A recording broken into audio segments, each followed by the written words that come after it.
cantando esta canción.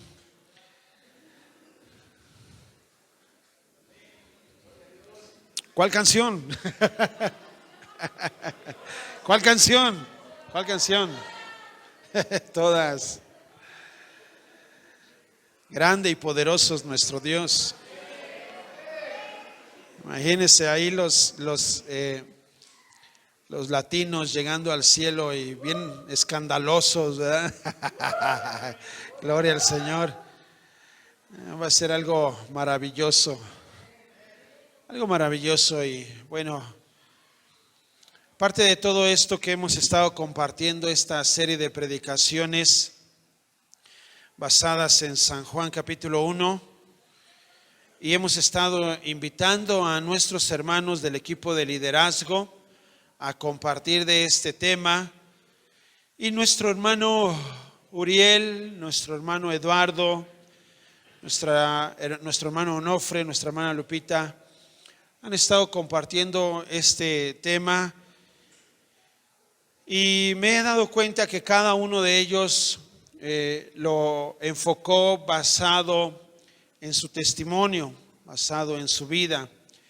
Y es algo maravilloso de lo que Dios puede mostrar a través de su palabra.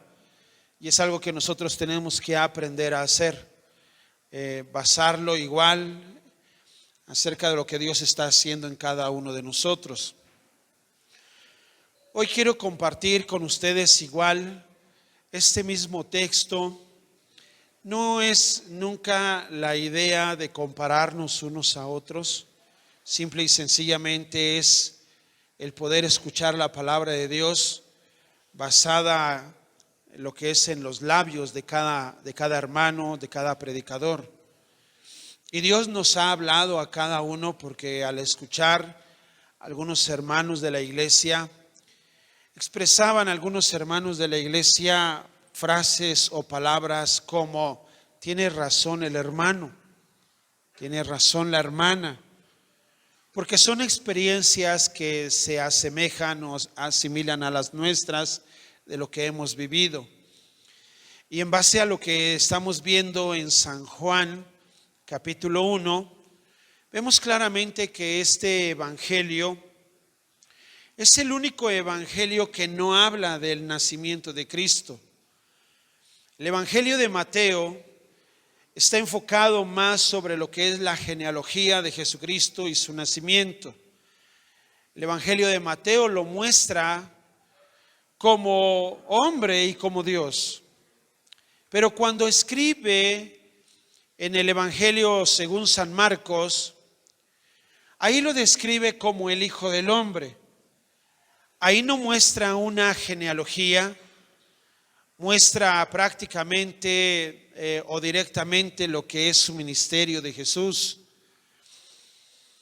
Y ya el evangelio de Lucas lo relaciona más de una forma más personal, de una forma más familiar, y lo relaciona en el parentesco con Juan Bautista como su familia.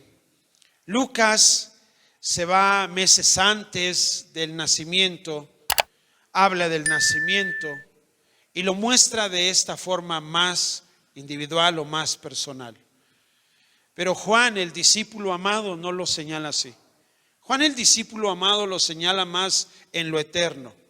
Por eso Juan está enfocado más acerca de la existencia de Cristo desde antes de la misma creación del mundo. Y quiero mostrar cómo Dios nos ha estado hablando a través de cada hermano, de cada predicador de nuestra iglesia. Y quiero mostrar igual 3 puntos importantes de lo que nos enseña este evangelio. Y antes de poder dar el seguimiento a esta predicación, quiero invitarlos a que se pongan de pie, a que hagamos una oración y que le podamos pedir al Señor la guía y la dirección que necesitamos, y que asimismo cada uno de nosotros pueda reconocer la grandeza del Creador. Cierra tus ojos y levanta tu mano derecha conmigo agradeciéndole primeramente a Él. Señor Jesús, te damos gracias por este momento, por este tiempo. Gracias porque hace 2024 años tú llegaste a este mundo, llegaste a esta tierra e hiciste la voluntad del Padre, te levantaste de entre los muertos y nos has mostrado la vida eterna. Hoy queremos que hables nuevamente a nuestro corazón y que hables a tu iglesia, que tu iglesia sea confrontada, sea desafiada para poder vivir una vida de santidad. Señor, habla a nuestro corazón, te lo pedimos en el nombre de Cristo Jesús. Amén. Amén. Puede tomar su lugar y quiero iniciar con los primeros 5 versículos. Los primeros 5 versículos donde nos enseña un principio. Este punto número 1 nos habla de un principio. Juan está hablando de un principio. Él dice: en el principio era el verbo. Quiero que podamos comprender que desde el tiempo de la creación, la Biblia nos enseña que a Dios nadie lo vio jamás. El unigénito Hijo que está en el seno del Padre le ha dado a conocer. Esto quiere decir que cuando Dios hizo todas las cosas, no se veía quién hablaba. Simple y sencillamente se escuchaba la voz, pero se manifestaba lo que esa voz decía. En el principio era el verbo. El verbo es una voz, es una palabra. Entonces, si este principio era el verbo, cuando Dios decía: hágase la luz, se manifestaba la luz. Por eso ese principio nos está revelando la existencia del hecho de que el verbo se hacía notable por el sonido y se veía lo que se decía. De esta forma dice que en el principio era el verbo y el verbo era con Dios porque salía de Dios y el verbo era Dios. ¿De dónde provenía esa voz? De Dios. Por eso nos muestra que Dios es increado. Dios no puede ser creado. Si Dios hubiese sido creado, no sería Dios. Y aquel que creó a Dios, entonces sería Dios.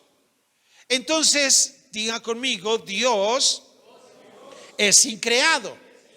Eso es. Dios es increado, pero el verbo pertenece a Dios. Dios no creó a Jesucristo. Lo vamos a ver más adelante, porque Jesucristo ya estaba en el corazón de Dios. Ahora, Jesucristo, la palabra Cristo se refiere a un elegido. Recordemos que la palabra Cristo del griego es un elegido, es un escogido. Así como la misma palabra hebrea Mesías o Meshiachá se refiere a una persona escogida. De esta manera podemos darnos cuenta de que Él tuvo que escoger no a un hombre, sino a una mujer para poder llegar a través de esa mujer. Dios no escogió a un hombre para llegar a través de ese hombre. Él escogió a una mujer para llegar a través de esa mujer. Y esta manera es como nos muestra en el verso 2 otra vez la palabra principio. Por eso dice: este era en el principio con Dios. Como Dios es eterno y Dios es increado, el verbo pertenece a Dios y el verbo no fue creado. Vemos también en el verso 3 que todas las cosas por Él fueron hechas. Todo lo que Dios decía, podría escucharse una voz, pero no se veía de dónde provenía esa voz. Y lo que esa voz decía, eso sucedía, eso se creaba. Por eso todas las cosas por Él fueron hechas. Y sin Él nada de lo que ha sido hecho fue hecho. Y si nosotros nos damos cuenta, toda la creación ha sido creado por Dios. Dice que en Él estaba la vida, y la vida era la luz de los hombres. La vida existe porque existe Dios.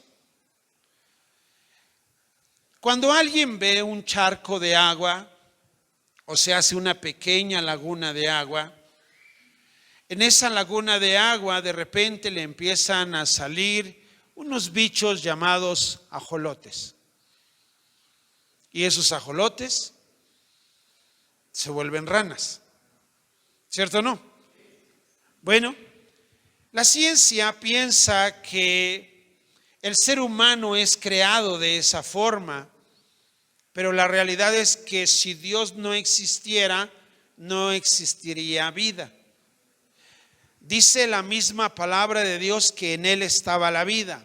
Sin la existencia de Dios no existiera la vida. Por eso existimos y por eso existe la naturaleza y todo ser vivo por la existencia de Dios. Sin importar qué digan las personas de allá afuera o la misma ciencia, podría decir cualquier persona de allá afuera que Dios no existe.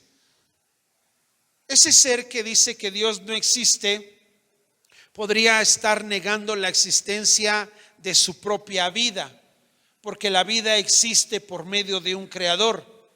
Por eso nos muestra las Escrituras que en Él estaba la vida, y la vida era la luz de los hombres. Verso 5, y la luz en las tinieblas resplandece, y las tinieblas no prevalecieron contra ella. Entonces, en estos primeros 5 versículos vemos cómo el verbo es el sonido de la voz de Dios, o Jesús es la palabra de Dios audible y ahora visible. Por eso todas las cosas por Él son hechas por medio de este verbo, por medio de Jesús. Este Jesús es un verbo encarnado. Nadie puede ver las palabras. Usted puede hablar, pero no ve las palabras. Y por eso cuando Dios hablaba, no se veían sus palabras, sino atrás de sus palabras venían los hechos de sus palabras o de lo que Él decía. De esa forma se manifestó todo lo que Dios dijo por medio de su creación.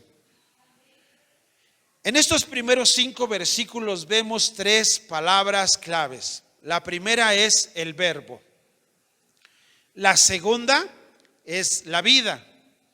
Y la tercera es la luz.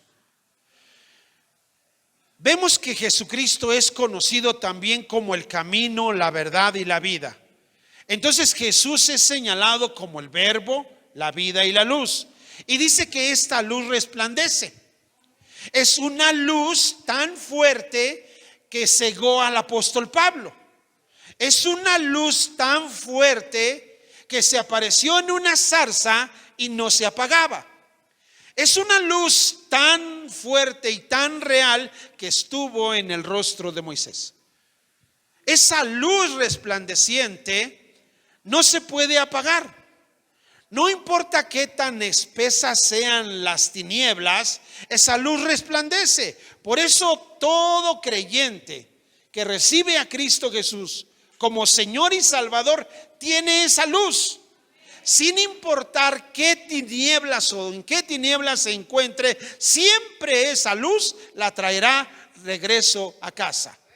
Siempre sucederá porque nunca las tinieblas podrán con la luz. En el punto número 2, del versículo 6 al 9, vemos a un hombre. a un hombre llamado Juan. El nombre de Juan en hebreo significa Yohanan. ¿Cómo significa Juan en hebreo? Yohanan. Y Yohanan tiene el significado de fiel de Dios. Diga conmigo, fiel de Dios. Ahora quiero que comprenda que hay una gran diferencia de fiel a Dios a fiel de Dios. Porque Yohanan se está refiriendo a Juan Bautista. Por eso dice que hubo un hombre enviado de Dios llamado o el cual se llamaba Juan. Entonces Juan es un hombre fiel de Dios. Usted sabe que Juan Bautista vino a dar testimonio de Jesús. Es bien importante que cada uno de nosotros damos testimonio de nosotros mismos. Dar testimonio de nosotros mismos es hablar de nosotros mismos, de lo que Dios hace en nosotros. Pero Juan Bautista no vino a hablar de él, vino a hablar de la luz. A Juan se le comparó con Elías, con el profeta o con el Mesías. A Juan se le preguntó, ¿eres tú Elías? Y él dijo que no. ¿O eres el profeta? No. ¿Eres el Mesías? No. Entonces, la labor de Yohanan o de Juan era hablar de Jesús. Usted sabe que Juan Bautista era rudo, era directo, era claro. Y uno podría decir, qué fuerte habla Juan. Mire, si Juan Bautista viniera a esta iglesia y lo invitáramos a predicar, déjeme decirle que Juan Bautista no tiene pelos en la lengua. Diría las cosas como son, claras y directas. Y alguien podría decir, ¡ay, me ofendió Juan! Pero déjeme decirle que Juan aquí en este texto dice que vino a hablar de Jesús. En el versículo 8 dice que no era él la luz, sino para que diese testimonio de la luz. Cuando nosotros hablamos de nosotros mismos, y es importante que mostremos un buen testimonio cada uno de nosotros. Eso es muy bueno. Tus buenas obras, tus buenos hechos, tu buen comportamiento habla muy bien de tu cristianismo. Pero tienes que hablar de Jesús. Tienes que hablar y mencionar de Jesús, porque la gente necesita escuchar que ese Jesús cambió tu vida, que ese Jesús transformó tu vida. Por eso no podemos callar. No podemos callarnos. Nuestro buen testimonio habla, sí, pero tiene que ir igual nuestras palabras acompañadas de los buenos hechos. Si nosotros vamos a predicar de Jesús como Juan Bautista, déjeme decirle que usted no es Juan Bautista. Quiero que voltee a ver a su hermano que está al lado y que le diga, tú no eres Juan.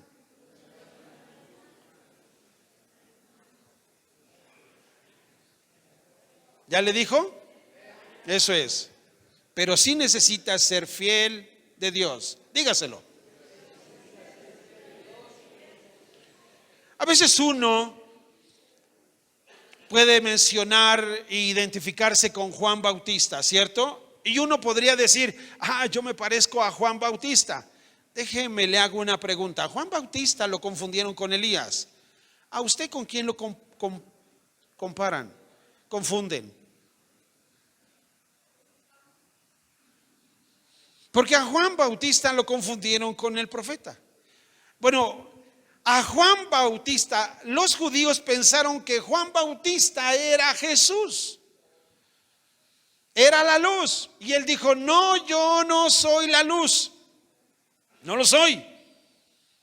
Bueno, entonces tú eres Elías. ¿Usted sabe quién es Elías? Elías era un buen profeta. Nada más se descabechó a cuántos profetas de Baal. Imagínense, es confundido con un nombre serio, con un nombre recto. Entonces yo no sé si haya Juanas Bautistas aquí,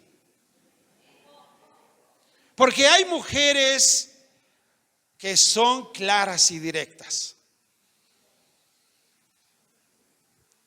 Y hay algunos que pueden decir: ay, la hermana Juana Bautista me hirió. Me habló la hermana Juana Bautista bien fuerte. Juan Bautista,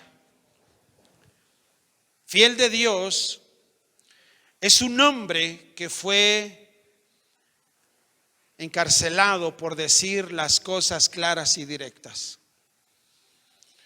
Fue un hombre que lo tuvieron que apresar. Fue un hombre que perdió la vida y que aún tenía la esperanza de salir de ahí. Por eso le dijo a sus discípulos: váyanle y pregúntenle a Jesús, ¿eres tú el que había de venir o esperamos a otro? La respuesta de Jesús fue: vayan y hagan saber a Juan las cosas que ven y oyen. Muéstrenselas. A Juan se le lleva el mensaje estando en la cárcel. Juan se siente satisfecho al escuchar que ya había llegado ese Salvador. Y por eso Juan entiende que ha terminado su ministerio. Juan murió siendo fiel de Dios. Y Dios necesita hombres y mujeres que sean fieles de Dios.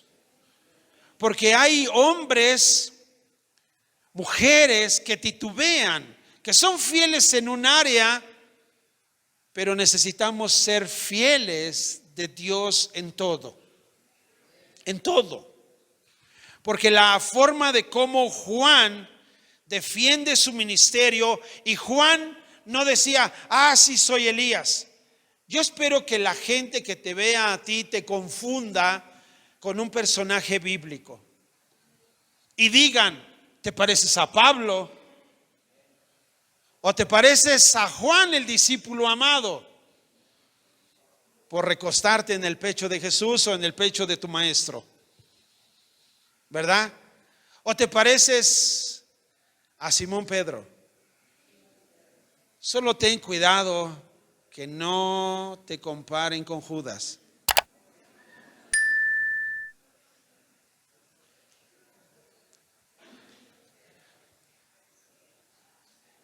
Juan Bautista aclaró que él no era la luz, que él no era Elías. Y por eso Juan Bautista se atrevía a decir frases como: yo no soy digno de desatar la correa de la sandalia de mi Señor.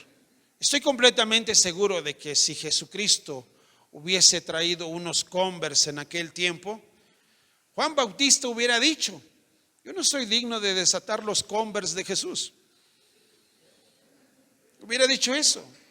Yo no sé de qué marca serían las sandalias de Jesús, pero Jesús usaba cosas buenas.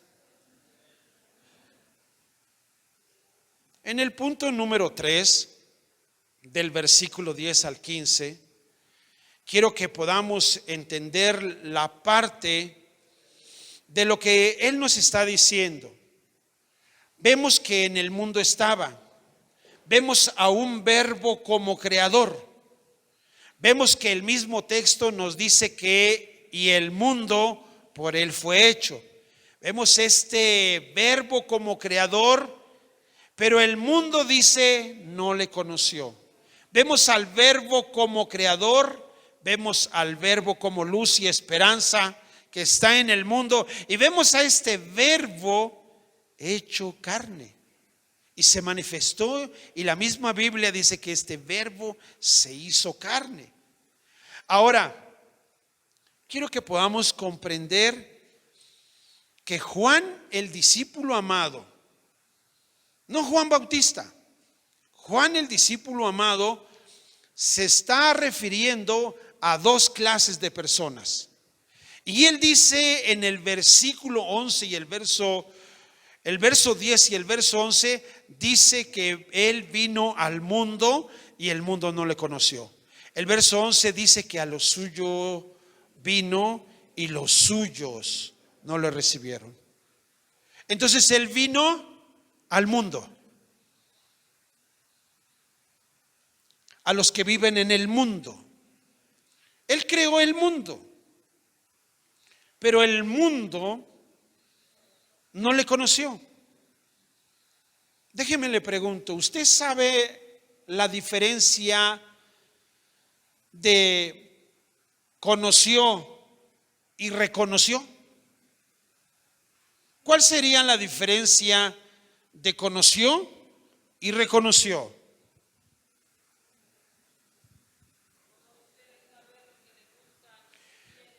¿Puede decir algo desde allá aunque yo no lo escuche?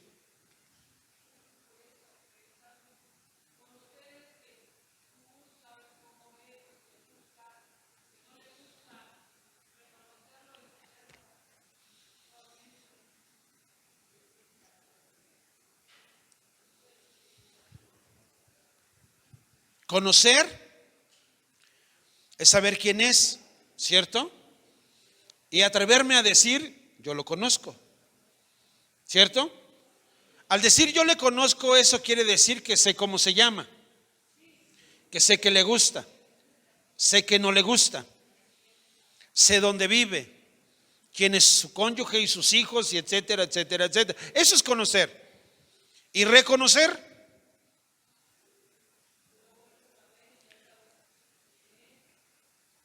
que aunque pase mucho tiempo y pasa al lado de mí, fuerte, luego lo reconoces. ¿Por qué? Porque primero lo conoces. Dice que Jesús hizo el mundo por Él fue hecho. Y dice que el mundo no le conoció. Jesús estuvo entre el mundo, pero como no conocían a Jesús, no sabían quién era Jesús.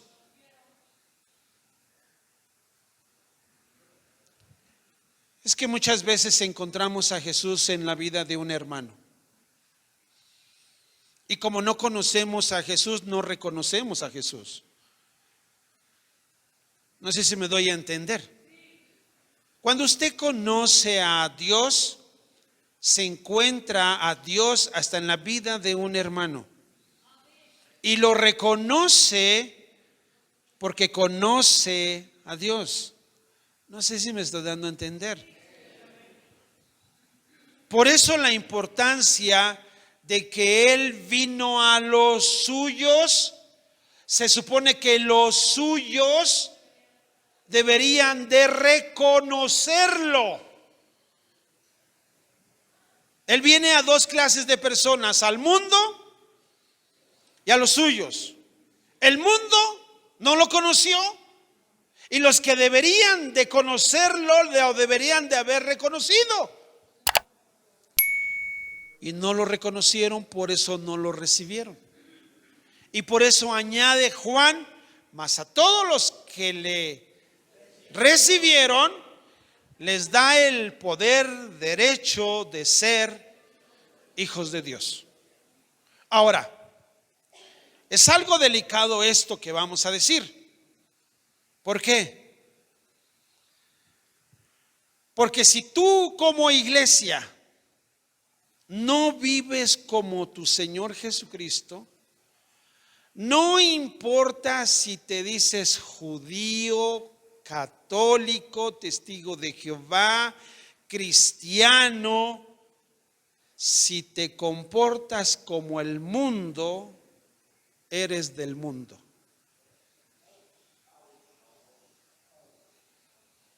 ¿Sabes por qué? Porque el mundo no le conoció. Y cuando una persona que viene del mundo, los que venimos del mundo, no conocemos a Jesús, entonces entramos a una religión. ¿Por qué? Porque no trae una transformación en nuestra vida. Recuerde, esa luz verdadera que alumbra a todo hombre, transforma a todo hombre. Esa luz verdadera no la puede opacar las tinieblas. Ay, es que ando en pecado. Ay, es que yo no puedo. No, está la luz resplandeciente ahí. No está. Y por eso, cuando está esa luz resplandeciente, no puedes vivir en las tinieblas. Esa luz resplandeciente sale, se da a notar, se muestra.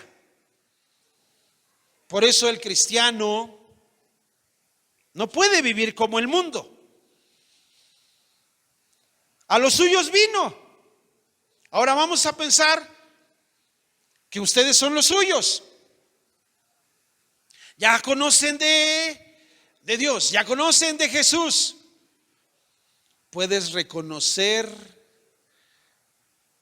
a Jesús cuando se te predica de Jesús. Mira, en cada predicación los hermanos invitaron a varios a aceptar a Cristo Jesús.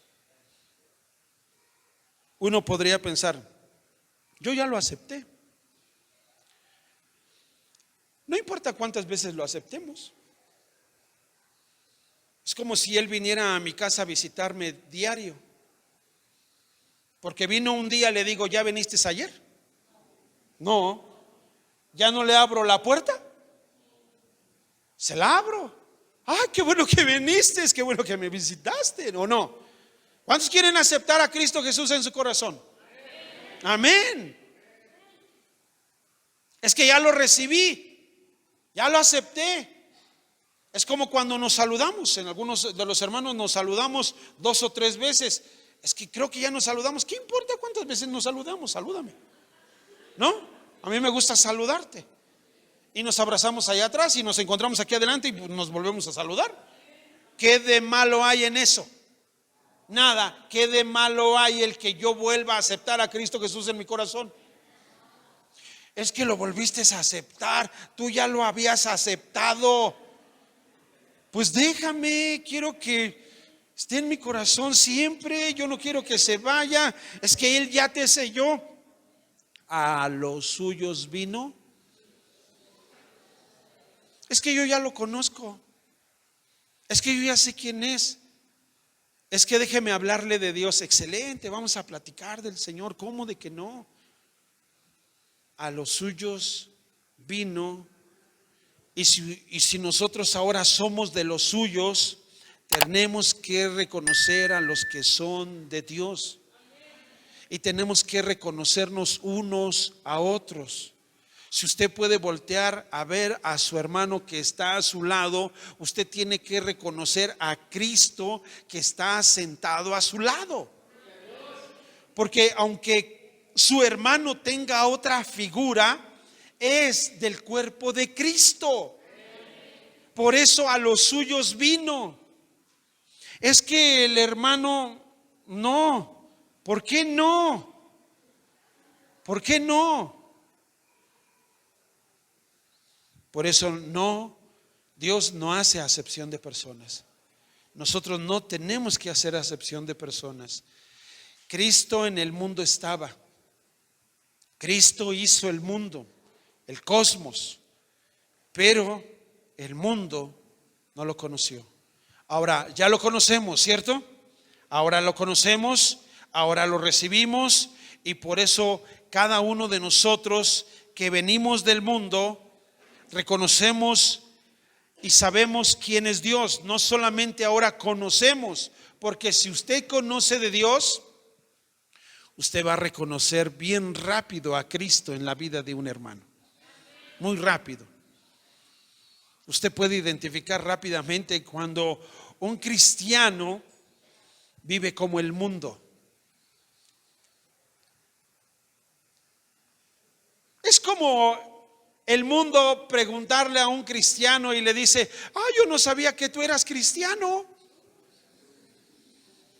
Yo no sabía que tú ibas a la iglesia. Yo no sabía que los cristianos hablaban de esa manera. Se vale sobar. Pero esa es la realidad, ¿cierto o no? Porque siendo Jesús el autor de vida y que hace todas las cosas, y nosotros después de 2024 años no podamos reconocer todo lo que Él ha hecho, lo que Él ha formado y todo lo que Él hizo para que simple y sencillamente podamos conocer de su gracia, de su amor.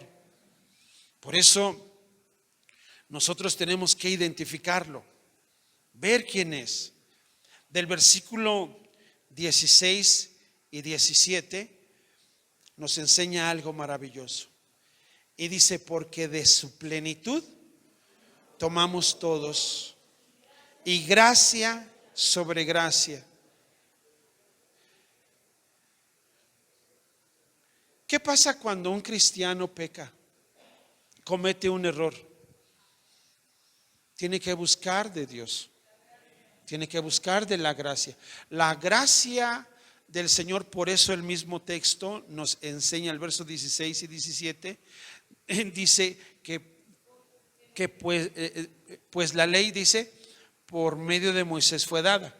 Ahora, la ley siempre nos señala nuestro pecado, siempre la ley nos va a acusar.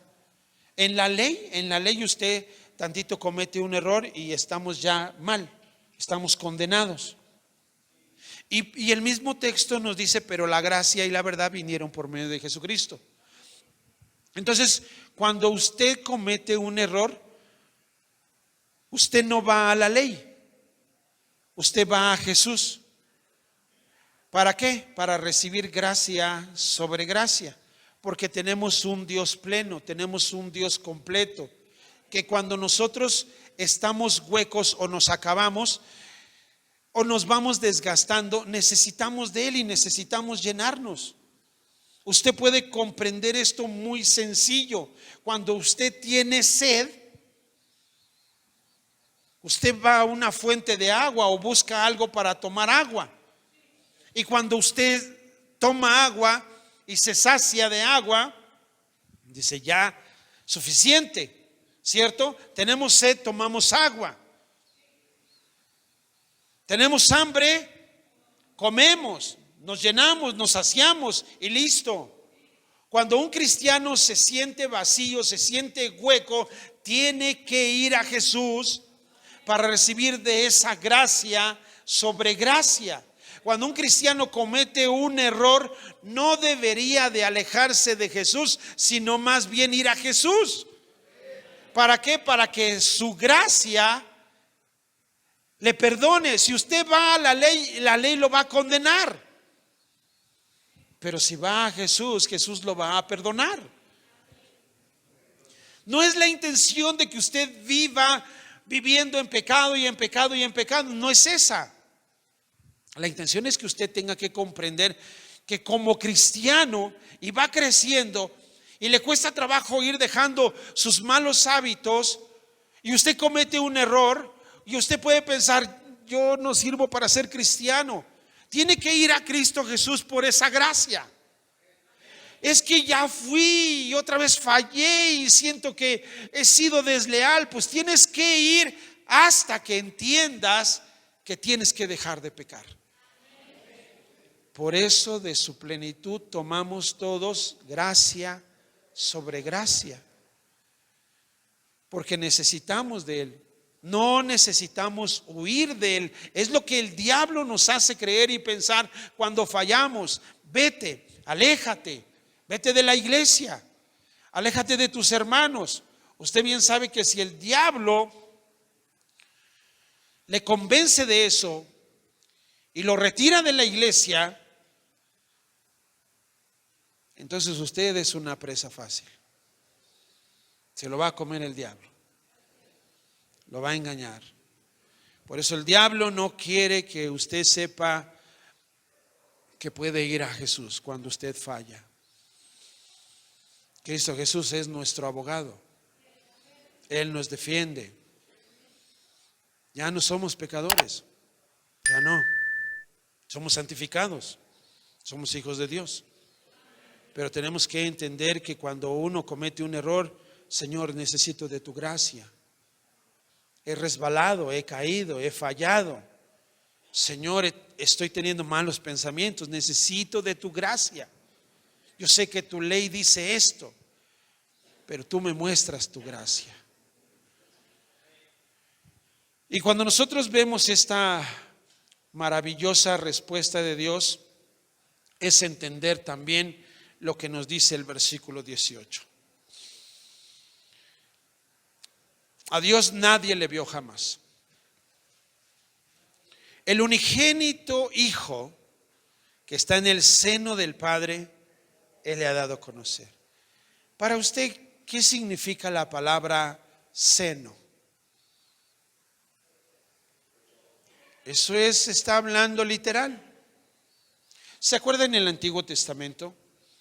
Cuando Miriam y Aarón hablaron mal de Moisés, Dios los disciplinó. Incluso uno de ellos dice que le dijo, a uno de ellos dijo, mete tu mano en tu seno. Y cuando la sacó leprosa. Vuelve a meter tu mano en tu seno. O sea, está hablando literalmente del área del seno. El seno es esto, el pecho. De eso está hablando. Juan, el discípulo amado, él siempre se acostaba en el pecho de Jesús. Juan, el discípulo amado, por eso sabe todas estas cosas, por eso él va a este trasfondo, porque era el más cercano. Estoy completamente seguro que Juan, el discípulo amado, escuchó el latir del corazón de Jesús, estando en su pecho. Y en el verso 18 nos dice que a Dios nadie le vio jamás. Ni Moisés, imagínense, tuvo este privilegio. Y el unigénito, la palabra unigénito se está refiriendo al único. Cuando usted encuentra en la Biblia la palabra primogénito, habla de un primero. Pero aquí está hablando de único, de uno solo. Y está hablando de Jesucristo. Dice que Él estaba en el seno del Padre. Él le ha dado a conocer. ¿Usted conoce al Dios del Antiguo Testamento? Ese Dios que es conocido como un Dios severo, castigador, lleno de leyes y estatutos y decretos. Ese Jehová Sabaoth, ese Jehová de los ejércitos, ese guerrero, sacó su área buena de amor en Jesucristo, porque Jesucristo viene del mismo corazón de Dios. Por eso cuando nace Jesús, Jesús es la parte sensible de Dios. Ese Dios de amor está en Jesús. A Dios nadie le vio jamás. A Dios no se le conocía como el Dios de amor en el Antiguo Testamento. A Dios se le conoce en el Nuevo Testamento como Dios es amor. ¿Por qué? Porque Dios sacó su parte buena de amor en Jesucristo. ¿Y qué fue lo que hizo la humanidad? Lastimó la parte buena de Dios. ¿Ustedes creen que pudieran lastimar la parte ruda de Dios? No. Tocan a Dios y Dios los destruye. Por eso el mundo se atrevió a tocar la parte sensible de Dios. Asesinar la parte sensible de Dios. Pero como Dios nunca muere, se levantó de entre los muertos. Ese Dios de amor. Por eso la Biblia dice que Dios mostró su amor para con nosotros. ¿Cómo lo mostró? En Cristo Jesús. Ese verbo se hizo carne. Esa parte sensible de su corazón se hizo carne. Lo que intentaron destruir el mundo y el diablo creyó y pensó que ya había ganado. Ahora el diablo sabe que le queda poco tiempo. ¿Por qué? Porque muchos que viven en el mundo están conociendo de Jesús por gente que habla y vive un buen testimonio. No solamente testifica de sí mismo, sino que testifica de quién es esa luz. de quién es ese Salvador. Por eso no podemos callarnos. Es bueno que usted dé un buen ejemplo como buen cristiano, como buen vecino, pero no puede callarse. Tiene que decir quién lo está transformando. Y tiene que decir: yo no pude lograr este cambio sino a través de Jesucristo. Cristo Jesús ha cambiado mi vida. Cristo Jesús es el que me ha dado la luz. Es Cristo Jesús.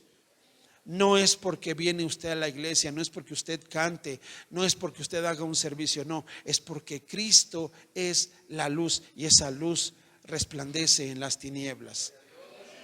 Y cuando nosotros entendemos toda esta parte, es algo maravilloso, porque nadie vio jamás a Dios. Y usted y yo tenemos el privilegio de ver a Dios a través de su palabra y conocer a Dios a través de su palabra. Por eso Jesús dijo a sus discípulos: lo que muchos anhelaron ver, ustedes lo están viendo. Es el gozo maravilloso de cómo Dios se manifestó en carne. Lo que muchos jamás podrán entender, y lo podemos nosotros ahora palpar y sentir. Decimos frases como canciones: aunque no te pueda ver, te puedo sentir. Y ahora no solamente no es que no le pueda ver, ahora le puede ver y le puede sentir y le puede cantar, porque le tiene que hacer con una conciencia de que Él es real y Él se ha mostrado de una manera humana. Amén. Vamos a ponernos de pie y vamos a agradecerle al Señor por esta tarde.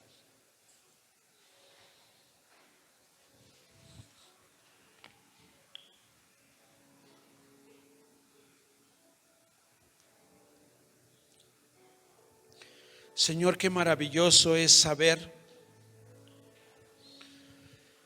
que te mostraste en cuerpo, físicamente. Nos muestras a través de tu palabra que creaste el mundo y el mundo no te conoció. Gracias, Señor, porque nosotros, muchos de los que estamos aquí, vivíamos en el mundo, en un mundo de tinieblas, en un mundo de pecado, de maldad, de mentiras, de engaño, de hipocresía. Y te mostraste a nosotros a través de Jesucristo. Alguien se atrevió a hablarnos, Señor. Alguien abrió su boca y nosotros pudimos escuchar de esa gracia tuya y te conocimos. Y ahora que te conocemos, también ahora somos de los tuyos. Y queremos que nunca te vayas de nuestra vida.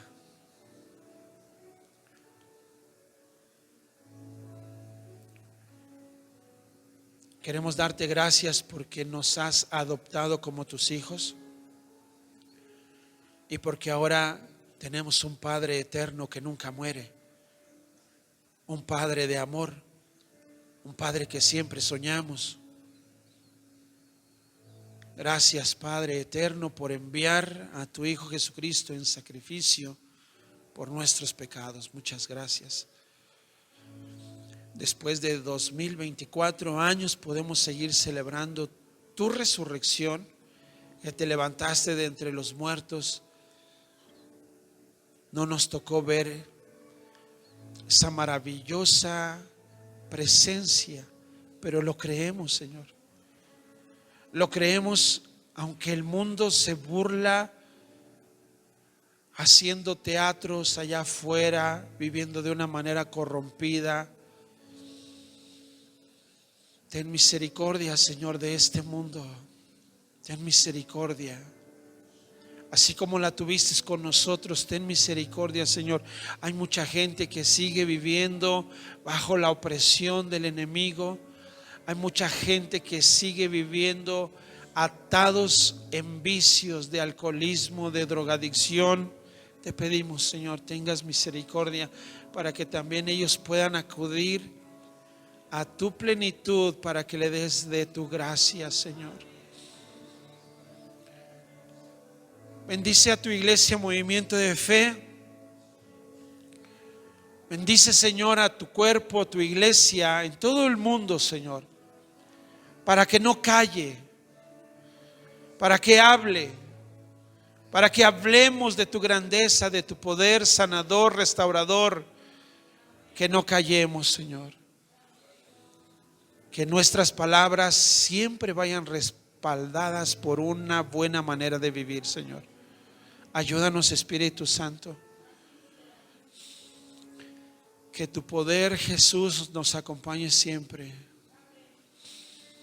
Gracias, Padre, por la vida de cada predicador de esta iglesia. Gracias, Señor, también porque a través de cada uno de ellos nos has hablado. Por la vida de Uriel te damos gracias. Te pedimos que lo sigas bendiciendo, guardando, Señor, a su hermosa familia, su esposa, sus hijos, Señor. Así como la vida de nuestro hermano Luis Eduardo Lucio. También, Señor, síguele bendiciendo, dándole dirección para que ellos sigan siendo ejemplo también en tu grey, Señor, en tu iglesia. Bendice a su esposa, bendice su familia, Señor, a sus hijos. Gracias porque tú restauras vidas, Señor. Te doy gracias por la vida de mi hermano Onofre, su esposa, sus hijos que también están sirviendo, Señor, en tu casa. Muchas gracias. Gracias, Señor, por la vida de nuestra hermana Guadalupe. Muchas gracias por su dedicación, por su fidelidad, Señor. Muchas gracias. Padre, dale completa sanidad en su lengua, Señor. Reprendemos, Padre, en el nombre de Jesús, toda enfermedad. Reprendemos toda dolencia en el nombre de Jesús. Y a través de tu sangre y a través de tu llaga, Cristo, que sea sana, Señor. No porque yo lo diga, sino porque tú, Señor, lo dices. Porque es tu palabra, Señor. Gracias, Señor, por su vida, por su esposo, nuestro hermano Hugo. Gracias. Gracias también por la vida de sus hijos. Bendícelos, Señor. Que sigan en tu camino, Señor. Pedimos por Gustavo, Padre, para que la luz que vive en él, Señor, lo haga regresar a casa. Gracias, Señor. Gracias por darnos la vida. Gracias por darnos la vida eterna. A ti te damos la gloria, Señor. A ti te damos la honra. En el nombre de Jesús.